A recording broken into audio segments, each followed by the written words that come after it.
cumpărat slime și v-am zis că bunica o să-mi cumpere 3 sau 2 lipiciuri și 3 glicerine boraxate, pentru că nu mai am glicerine mega atâta, adică mega puțin și lipici deloc, dar spun de rău că deja deci aia nu s-a terminat și vă arăt slime-ul acesta.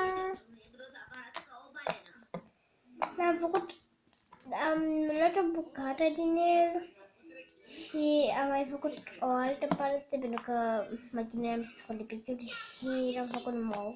Vreau să fac culoarea ca un fel de mov, adică lam, care e foarte fluffy.